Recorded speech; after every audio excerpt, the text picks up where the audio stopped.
जी अब्दुल्ला बताएं। जी सर, मेरा सवाल ये है कि पिछले मैंने आपसे एक सवाल किया था सर, और लेक्चर में आपने ये बता दिया था कि अगर कोई इंजर्ड पर्सन होता है जो किसी लड़ाई वगैरह में इंजर्ड हुआ हो तो उसको पहले हॉस्पिटल लेकर जाना चाहिए। लेकिन सर अभी कुछ दिन पहले ही मुझे ना एक क्लाइंट ने बताया कि उनकी लड़ाई हुई थी और वो हॉस्पिटल गए तो हॉस्पिटल वालों ने कहा कि ये पुलिस केस है। तो उन्होंने लिखवा दिया कि जी हमारा एक्सीडेंट हुआ, तो फिर उनकी ट्रीटमेंट की। तो सर किताबों में तो है, लेकिन असल में रियलिटी में तो लोग ये प्रॉब्लम्स फेस कर रहे हैं। तो क्या हल है सर इसका, और कौन से लॉज गवर्न करते हैं? किस तरह से पुलिस उधर हॉस्पिटल में जाकर डॉक्टर्स को बताया जा सकता है कि आपने हमारी ट्रीटमेंट ही करनी है, आप इसको डिनाई नहीं कर सकते? सर इसके बारे में रहनुमाई करवा दें। देखें, लड़ाई के केस में हमने पहले 2 वीडियोस किए हैं और लोगों ने उसको पसंद किया, उसके व्यूज़ भी बहुत ज़्यादा आए। तो क्योंकि ये हर दूसरे मोहल्ले का ये अलमिया है, हर इलाके का ये अलमिया है कि लड़ाई झगड़े छोटी छोटी बातों पे होते हैं, तो इसलिए लोगों को इस किस्म के मामलात में बड़ी परेशानी का सामना करना पड़ता है।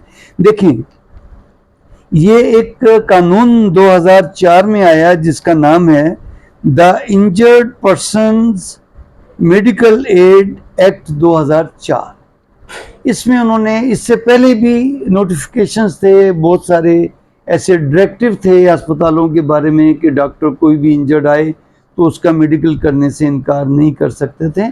अब तो इन्होंने एक्ट बना दिया और तमाम सूबाई हुकूमतों ने भी उसको अडॉप्ट कर लिया।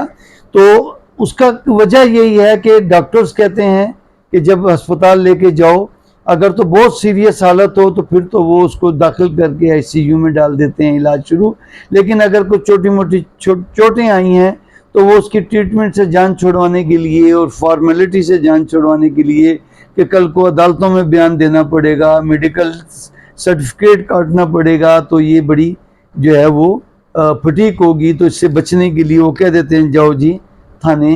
उनको पता है कि थाने जो भेजते हैं तो उनमें से 10 में से 2 ही केस वापस आते हैं जो सीरियस होते हैं, वरना अक्सर लोग घरों को चले जाते हैं कि यार पुलिस वाले भी जब थाने पहुंचते हैं तो वो भी अपनी माल पानी और ख़र्चा मांगते हैं, फिर वो भी लिफ्ट नहीं करवाते। छोटी मोटी ज़रबां लग दी रही ने, जाओ तो सीखे हुए ख्वार हो गए। बहरहाल किस्सा मुख्तसर ये कि उनको ये इनकार वो नहीं कर सकते। तो अब हम जहाँ तक तो ये मुख्तसर वीडियो थी, अब हम इसका डिटेल से जायज़ा लेंगे कि इस सूरत में कानून क्या कहता है। देखें, जैसे आपने इस कानून का, इस वाक़े का आपने जो हवाला दिया कि उन्होंने अपने मरीज का जो लड़ाई में ज़ख्मी हुआ था इलाज कराने के लिए, क्योंकि डॉक्टर उसको एडमिट नहीं कर रहे थे, तो डॉक्टरों को उसके साथ उन्होंने झूठ बोल दिया कि जी ये एक्सीडेंट में है, तो उन्होंने दाखिल कर लिया। अब उन्होंने अपने रिकॉर्ड में तो एक्सीडेंट केस लिखा, बाद में जब पर्चा करवाया तो उन्होंने तो पर्चे में लिखा कि फलां ने मारा, फलां जगह लगा, फलां ने मारा तो उसको फलां जगह चोट लगी।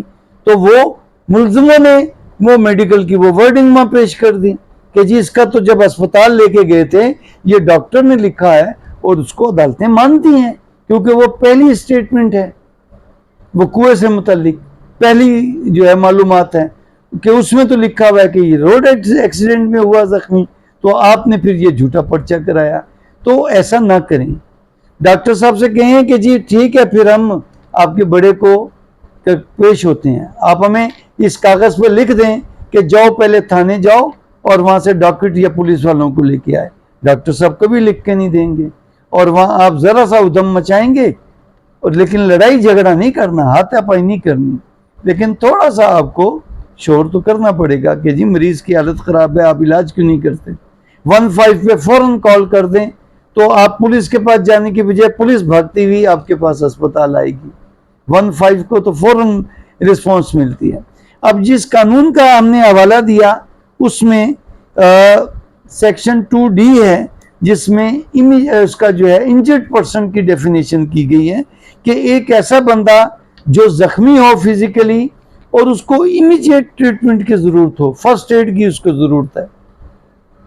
तो जख्मी जो है, हर जख्मी जो थोड़ा सा भी सीरियस हो, लड़ाई में कोई गुदगुदी थोड़ी करता है, डांग छोटे होते हैं, फ्रैक्चर हो जाता है, नीलगू निशान हो जाता है, थप्पड़ है तो थप्पड़ में तो कोई जख्मी नहीं होता, वो तो बेइज्जती के जुमरे।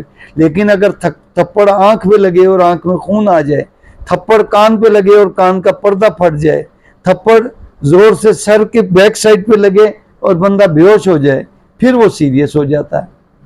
तो थप्पड़ मारना भी तो कोई ना कोई तो दफा लगेगी ना उस पर, वो तो बात की बात है। लेकिन डॉक्टर्स हजरात अगर वो जख्मी हालत में है और उसको मेडिकल ट्रीटमेंट की जरूरत है, तो फिर वो डॉक्टर्स हजरात उसका इलाज करने से पीछे नहीं हट सकते। सेक्शन 3 में दिया गया है कि प्रायोरिटी दी जाएगी इंजर्ड पर्सन को, उसका पहले इलाज किया जाएगा। और फिर सेक्शन 4 कहता है कि ड्यूरिंग ट्रीटमेंट जो है वो उसको डिस्टर्ब नहीं करेंगे। अगर पुलिस वाले डिस्टर्ब नहीं करेंगे मरीज को, डॉक्टर की इजाजत के बगैर उसका बयान नहीं लिखेंगे, तो ट्रीटमेंट ज्यादा जरूरी है उसका बयान लिखने में। क्यों कि वो तो आईओ की मजबूरी है कि उसको फौरन बयान लिखना है, लेकिन वो डायरेक्ट नहीं बयान लिख सकता इंजर्ड पर्सन का। पहले वो मुतलका डॉक्टर जो ड्यूटी पे है उससे लिखाएगा कि whether patient is able to give treatment, to give statement, क्या वो फिट है कि स्टेटमेंट दे सकें। अगर डॉक्टर कहता है yes he is fit for giving statement, तो फिर उसकी स्टेटमेंट लिखेगा, अदरवाइज नहीं। उसके बाद सेक्शन 8 है जो कहता है कि इंजर्ड पर्सन को पहले थाने ले जाने की जरूरत नहीं है, उसको आप पहले अस्पताल लेके जाएंगे, पर्चा वो सारी कार्रवाई बाद में होती रहेगी। तो ये है कानून का हवाला, क्योंकि बहुत सारे दोस्तों ने ये पूछा था कि डॉक्टर हजरात मेडिकल करने से या ट्रीटमेंट करने से इनकार कर देते हैं कि ये पुलिस केस है, तो आप पहले थाने ले जाएं, डॉक्टर लाएं, पुलिस वालों को लाएं। तो डॉक्टर्स को नहीं, अगर उन्होंने ये ऐसा किया है तो उन डॉक्टर के खिलाफ आप एमएस को या सेक्रेटरी हेल्थ को आप दरख्वास्त भी दे सकते हैं कि ये डॉक्टर ने मिसकंडक्ट किया। तो इससे मुतल्लिक मज़ीद आपका कोई सवाल हो तो आप कमेंट्स में ज़रूर हमें भेजिएगा।